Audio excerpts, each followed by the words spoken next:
I'm Mayor Bill McLeod. We're here for another segment of the Heart of Hoffman Estates. Along with me is Trustee Michael Gata. We have Principal Laura Rosenblum of Lakeview School. We have Annette Foster from Kids Hope, and Joy Stengel from Willow Creek Church and Kids Hope, and a veteran teacher at Lakeview.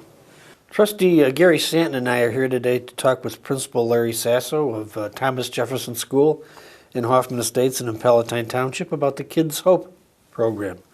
Annette, you want to give us some background? What is Kids Hope and why is it of significance? Yeah, so Kids Hope USA is a national mentoring organization. We've actually been around for 21 years.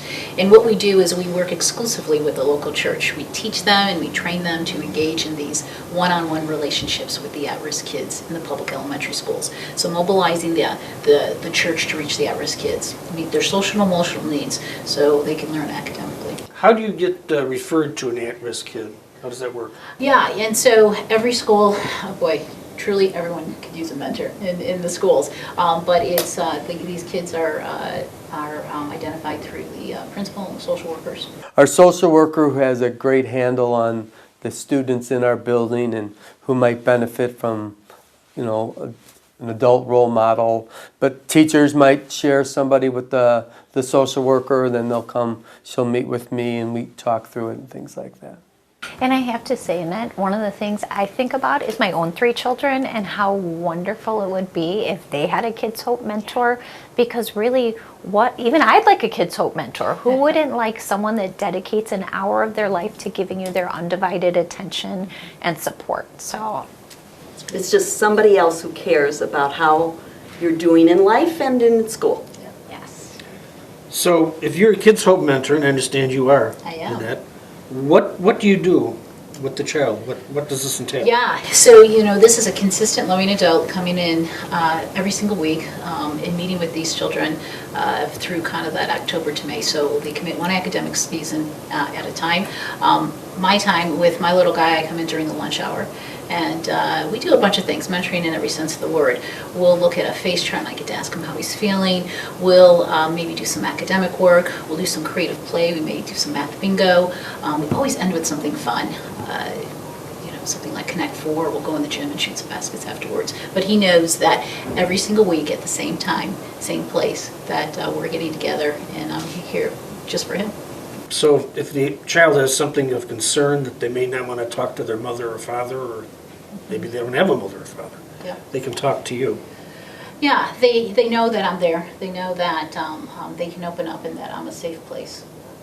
Absolutely. And I can tell you, we see a difference in the students on the day their mentors are coming. There's an extra spring in their step. They're literally watching the clock and counting down the minutes until their mentor comes, and they really do look forward to it. And then afterward, we see a difference too. We just see them feeling more confident and more at peace and just, happier to be here and ready to learn. How long are the sessions usually? Yeah, they go for an hour. They go for an hour. So our tagline with Kids Hope is one church, one school, one child in 1 hour. It's the whole power of one. Okay. Yeah. Huh?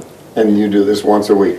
Once a week. Okay. And so my story, I actually have been I mentored at Lakeview for 6 years since my little guy was in 1st grade. And he's actually in 7th grade this year. So you commit that one academic season at a time, follow them hopefully through 8th grade, because we have a middle school program as well.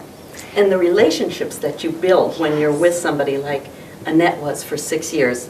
I've been with my mentee for 4 years now. Okay. And I mean, the close relationship that you build it's just wonderful. And I think that's one of the things that our teachers really report is, right, students get a new teacher typically every year. They have the same mentor. Like, that's one of the things I love about the program is they keep that relationship with the mentor for the duration of their schooling career. And so that's been a huge advantage, I think, for the students. Do the mentors help with the education of these students as well, as far as helping with the subject matter? It's more directed by the student. So during the lunch period, if the student wanted to ask, for a little help with some math homework or, something like that, it's completely directed by the student. Most of the time, it's not. And one of the nice things about the program, it really is its own entity, meaning a student could have a bad day in the morning, and maybe he's gotten in trouble, or some of the adults in the school are frustrated. But when that mentor comes in, it's someone completely separate. They're not aware. We never ever use consequences. You can't go to see your mentor today or something like that. Sometimes a student does something and we say, okay, you need to stay in for lunch recess and be in the office. If we realize that's a day that his mentor or her mentor's coming, we say, okay, we'll make that another day, because we always want that to continue. So Joy, apparently a church is a sponsor of this, but there's no religious aspect to any of this, is there? None. We're very, very careful, and that's part of the training that all the mentors go through, is that we have a definite separation of church and state. We don't try to force our religion on them or even talk about religion. Even when it was Christmas, I didn't talk to my mentee about the religious side of Christmas, but more the fact that he was getting off for 2 weeks, So you run the program here at Lakeview? And run is a little, I kind of facilitate Okay. the program. Once it's in place, once the mentees are assigned to the mentors and everybody has their day and their place to meet, it just kind of runs itself. At the end of the year, I do put on like a end of the year party. And the parents come too, and I love that piece. I love to get to meet the parents, and I also love to see the interaction, and they get to meet us, and it's nice. We have pizza and She's way too humble in that I answer. was going Let's chime in. She directs the program, and that's the beauty of this, that this Kids Hope, when a church partners with us, they appoint this director. We bring this director through a training on how to run their Kids Hope program. They are the glue of the program. They are the ones who are communicating with the principal and the social workers, who are overseeing the mentors. Yes, and when yes. I ask teachers about it, one of their favorite stories is about that very first meeting that you host, Joy, for teachers. And they love, so she does a training after school for them just to let them know about the program and the work that the mentors will be doing with the students. But they said how warm and welcome they felt and how knowledgeable they felt when they left after their meeting with you. And so I think that is an important piece of the foundation, that everybody is on board, right? And that even our teachers understand and now really appreciate that relationship, not just with you, but also with all of our mentors. How many mentors are at the school? Yeah, how many do you I have? mean, 6 at this school, and we've been it fluctuates. My goal when I took over 4 years ago, I think there were 8, and I thought, build, we're going to get bigger, bigger, bigger. And then sometimes it drops off because, like, 2 of the mentors went on to junior high. They have a, what did they call it? I should know this. It's in middle yeah. school? Yeah, so it's Kids Hope Next. Yeah. Next, that's Oh. it. And so, I'm down a little bit, but Right. quality, not quantity. How many are here at one time mentoring? Well, One, two, we three? try to spread it out over all the days. So of Okay. the 6, we have somebody here on each of the 5 days, and then on Thursday, there's 2. How? Because we really want to work with the mentor schedule, and our students have lunch and recess every day. So that's part of the so time, that- because then they get time to play the games and eat together, and our students enjoy that opportunity to kind of, just have that time to talk and converse over food, which is really nice. But like they said, they get to talk about homework and school and upcoming holidays or events, but the kids really enjoy that. And I think that's the other thing, Joy, you didn't talk about, but you do an amazing job recruiting for us. I mean, you have added mentors, and they've been amazing. I mean, just the different skills and talents. And I think about one of our mentors who by day is a grief counselor, and he's just been such an asset to any of our kids that may have experienced loss. So I just think it's amazing the things they bring, the different experiences. Or one of them was an avid chess player, and he ended up hosting a chess club after he and his student played chess. I mean, it just leads to many possibilities. So you found great people to bring to Lakeview for us. Each school that has the program in their school has like a Kids Hope supervisor. And that supervisor meets with me or the social worker periodically and talks about new mentors that are going through the training process that are going to be available to take on a student in the next few weeks or something like that. And sometimes she'll say, this mentor is just ready and willing to take a boy, a girl, young, old, it doesn't matter. Or sometimes they'll say, this one raised 3 daughters of her own and is interested in, feels more comfortable working with a female. And then we'll have some male mentors.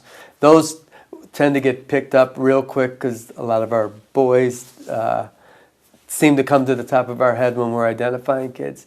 They tend to need more male role models. Let me ask you, Ned, is this a 1 through 8 grade program?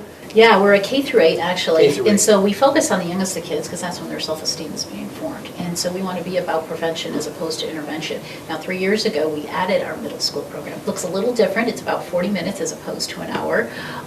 But we want to, so many mentors wanted to continue, as I did with my mentee, and now we have structure around it. So again, the church going in during the school day and mentor these kids, but the church bringing a structured Kids Hope mentoring program in. So these are trained mentors going in and meeting with these students. How did Lakeview get involved? Did you start it here in Lakeview? No, actually, when I became the director here, the program was already up and running. Yeah. So I just kind of took over for somebody who had left. So normally, if a church decides that they want to become a sponsor of this program, they would approach a school and say, look, we have this program. Yeah, actually, they would that approach takes care Kids of Hope. that. So I'm the Illinois Regional Director. Okay. We're in 34 states. We have about 1,200 church-school partnerships in the last 21 years. And here, specifically in Illinois, mostly northern Illinois, we have 150 church-school partnerships.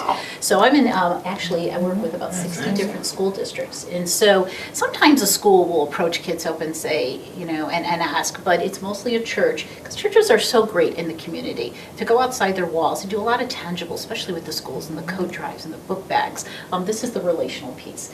And how can we go and bless the school every single day, of the school year by mentoring these kids and coming alongside these kids? What are the qualifications to be a mentor? Yeah, they gotta love to be with a child. They gotta just to show up and to love another, Education standpoint? None at all. And so we'll bring, the mentors will go through a training. Again, they're the church volunteers, so they'll go through interview and reference checks. They'll go through the background check at the particular school district. So in the Hoffman schools, you're in 3 different school districts, 3 different school districts. And so they'll go through the background checks there. Okay. And so again, trained mentors going in, they'll learn, this is what a second grader's like, this is what a third grader's like. They'll learn what to do during that Kids Hope hour. Out of your 11 elementary schools, we're in 9 of those schools, and the 2 junior highs were in 1 out of the last 6 years. And so, actually, I shouldn't say a lot of 6 years. The first school to partner with Kids Hope was 16 years ago, and that was John Muir Academy. So it was a Hoffman school. Hoffman was leading the way here in Illinois, and that is still a partner. In fact, Willow Creek holds that school. So. How many different churches are involved, like in our area? So out of the 11 schools, you have Willow Creek, who actually has 5 schools. And then in town here, so we have churches who are outside the Hoffman area who have people who live in Hoffman who want to mentor the kids at the Hoffman schools. And then you have churches like Prince of Peace and Summit View who are in the village of Hoffman, who are actually, they've been great going outside their walls mentoring. And then you have in District 15, we have a couple schools there. We have Deer Grove Covenant, who's actually in Palatine, but they're partnered. And then Elgin Church of the Nazarene, they're partnered with the North Hoffman School, or West Hoffman there. So this is a national organization. Who started it? 21 years ago in Holland, Michigan, where our national office is still today, it started with a pilot project on how to reach the kids who weren't, family structure has changed in the last generation. Absolutely. And so they're not doing very well in school academically. How can we meet their social and emotional needs? And they couldn't think of a better person. Virgil Golker is actually the founder. And a couldn't think of a better place than to tap into the local church. Again, churches love to go outside their walls in their community and serve the community. And what can they do tangibly and relationally? And so what started as a pilot project with those 3 churches, which are still partners today, 21 years later, spread through and has become a national organization. Joy, how did you get involved in this movement? When Willow Creek had their care center open about 4 years ago, I noticed when I toured it that there was an educational component. And being a former teacher, I thought, well, that's what I would like to do. I'd like to work with kids, and so I called up Kelly Fabian, who was in charge of the program at Willow at the time, and she talked to me about it, and it was such on my heart to come back to the school where I had taught for 20 years, because when I retired, I left, part of my heart here, and to get to represent my church and work with kids, a dream job. Excellent. Joy, you told a very moving story one time at our village board meeting, but what are your experiences with the challenge you mentored? Oh my goodness.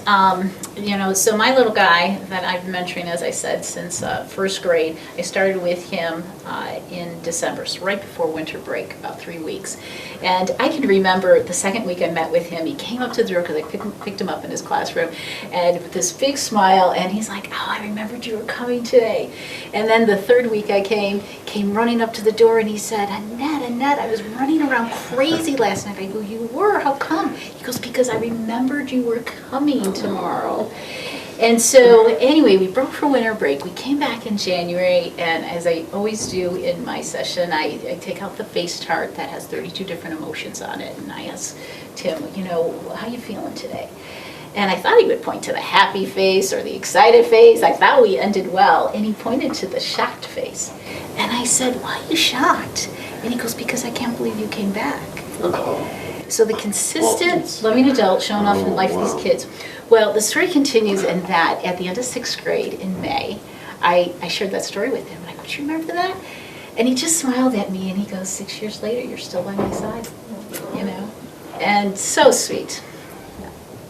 I come from a social work background, and what sold me was their understanding and their value of mentors sticking with it. They knew that the worst possible thing was for a mentor to, sign up with the student and a few months later decide, it's not working out or it's too hard or I can't. They had to make a commitment in order to do this. And that's been very, very impressive to me, and that's why we moved forward with it. And now it's been going on for, like I said, for 6 years. So Laura, as the principal here, and you have these mentors here, has this been a burden on the teachers or the school district or you, or is it pretty much self-running it's no program? burden at all. It's actually such a tremendous benefit. And I, like Joy, was lucky enough to get hired here and the program was already in place. But I can't imagine working in a school that does not have a Kids Hope program.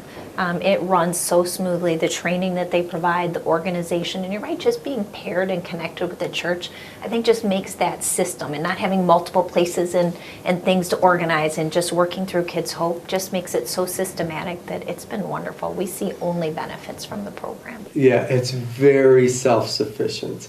They come in, they know the routine. They'll come in, they'll give their badge or their ID, they'll bring their kid down. Afterwards, they fill out like a notes on the meeting, and they put it in a folder, and then Miss Karen every once in a while will come and pick those up, but it is extremely self-efficient. So is this throughout the District 54 system, all the schools? Yeah. Actually, I'm in 13 schools out of the 28 in District 54. And so in District 15, I think we're in about 11 out of the 15. And then in Elgin U46, we're in about 17 out of the 55 they have, or how many are in there. Yeah, there's a lot. There's 40 elementary schools. So, is there anything else you'd like to add? Two things. I would love to see Lincoln Prairie and Fairview have a church partner. And, and I would love to, see more mentors at all of the schools. In fact, our president wrote a book this year called Show Up. And it talks about getting outside your story and into somebody else's. And so we're trying to create this movement in this next year of increasing mentors within the school, within the church schools that are already partnered, as well as having more churches get in the game. So I'd love to see all the Hoffman churches get involved. They've led the way for the last 16 years, right? That they would continue to lead the way. And actually, Mayor, I have a book for you that our president wrote, and it's called Show Up. And most of the stories in here happen in the town of Hoffman Estates because he's a former resident of Hoffman, and his kids went to Hoffman schools, and so I'd like to give that to you. Great, well, thank you very much. Absolutely. Appreciate Just that. say thank you for all the work that your residents of Wonderful. Hoffman have done. Thank you.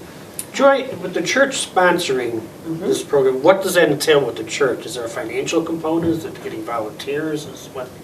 The church does help as far as getting volunteers, and we have a budget, and so that end of the year pizza party that I talked about, the church foots the bill for that, and also various things throughout the year.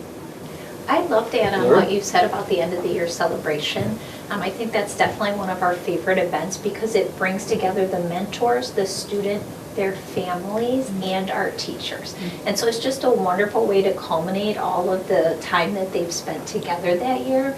But this year, I think it was extra special. Every year, our mentors are so wonderful about making a speech about each of the students, and I wish you could see their faces, like just to hear someone have such high accolades and praise for them and to know them so well and to kind of share that publicly with their families is really exciting for kids. But our kids are also really grateful for the time that our mentors invest. So this year we had 2 students that kind of spearheaded our little royal thank you to all of our mentors, and they made them crowns and special placemats, but they also wrote about what the mentors meant to them and how they've made a difference. And so I just think that relationship really going both ways and kids having the chance to show and share their value for our mentors was really I thought the event really special. I think I get more out of it than I Me give too. to it. It's just wonderful. Doesn't that happen when you volunteer? You think you're going in and you're helping, and you're helping somebody else, but your life is being changed as well. That can't be anything but a great thing. It is. Yeah. Well, that sounds like it pretty much sums up the program. It's helping people, helping kids, and Yeah. getting the help for yourself out of that. Yeah, Being a good person and helping somebody. yeah, absolutely. Well, thank you very much. Thank you. We're pleased to have Superintendent of District 54, Andy DeRoss, join us as we continue our discussion about Kids Hope. Andy, how did you become aware of this program? I became aware of Kids Hope USA through my relationship with Annette prior to being superintendent as assistant superintendent for District 54. It's been a long-standing relationship, one that started in 1998 actually. What was your first impression when this program started? You were here already. I was. Yes, so- I think there's initially some questions related to the involvement of churches and schools, and I think there's some natural ones. However, upon further investigation, the basis of it is truly just one adult and one child and the mentoring that they can provide and the real impact that one person can have in a child's life was very evident very earlier on in the relationship. I think that having Kids Hope in over 15 schools in District 54 has had an immediate impact on all of our staff and our students, and one that we've worked very hard to expand, and I think that we're going to continue to reinforce what we do with one child, but do that at multiple schools in District 54 for years to come. And I think the things our students really talk about is, you're right, having that person, but that they can really talk to. And that they even reported that they started to feel less shy and they started to feel more confident. And our teachers report seeing that very same thing from students. I love the stories I hear from the mentees about how they have a friend who needs a mentor, Oh, yes. Yeah, right, do you hear those? Oh, no, I have the kids come directly They to come me and directly say, to you. how do I get one of those? Like, yes, I'd like 100 and then put me on the list because all of my students would love one. Yeah, we have hundreds of schools waiting, actually thousands across the country. But, you know, in the school districts, as with Andy, you know, I know my goal, Andy, is 28. And so we'll get there. We will get there. Get there. Do you ever feel frustrated because, yes, the principal may want 100 mentors and you only have 8? You know, the need is huge, and when we start with a school, they're like, gosh, we could have used you last year, we could have used you 2 years ago, right? But our national average in our 1,200 church school partnerships in our 34 states is about 15 mentors per school. Feel like we can serve the school well if we have kind of that 8 to 10 number, but it is overwhelming. And so, you know, the ask of having churches that already are partnered with a school to increase their number, to go back to their church community, and you know, we have sometimes we have principals who actually will speak on a Sunday morning at a church, thank the congregation, and then say, can you send more over, you know, and we need some help here. So it's an overwhelming need, but one by one, trying to increase numbers at each of the schools and making sure that at least every school that wants a church partner has one, you know.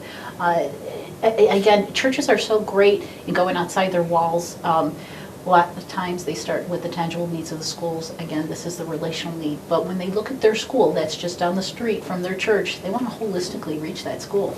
Actually, this is really the first time I'm hearing about this program. Yeah. And I'm very impressed with it. How do the schools choose to get the mentors? It's the dance that the principal will do with the director of the church program, and will say, can you send, you know, I think we have 3, or I think we have 5, or can you, you know, next year we need, you know, maybe another 2. And so the church will go and recruit the mentors, and then you, as the school, will identify the students. And Anyway, we take a variety of factors into consideration. As Annette mentioned, we do like to start when the students are young because the research really supports that, but more importantly, you heard the value of that sustained and long-term relationship. They've all been wonderful. I mean, that's the honest truth, and all of our partnerships have really worked out. It's kind of like magic, but I really think it's because the people that volunteer are just really talented, and like you said, they love kids and they've made this commitment and want to be here. So no, I haven't found it like, no, we don't want them. It's been, wow, that sounds like a great person. I know just the kid for them. Yeah, so there is some thought into what the background of the child is in matching up the child with the mentor. right, so structured mentoring organizations will have matching on paper, matching in person, we'll have student referral forms, and so we'll look, this is the profile of the student. You know, we've had a situation where student, they had a parent that just passed away.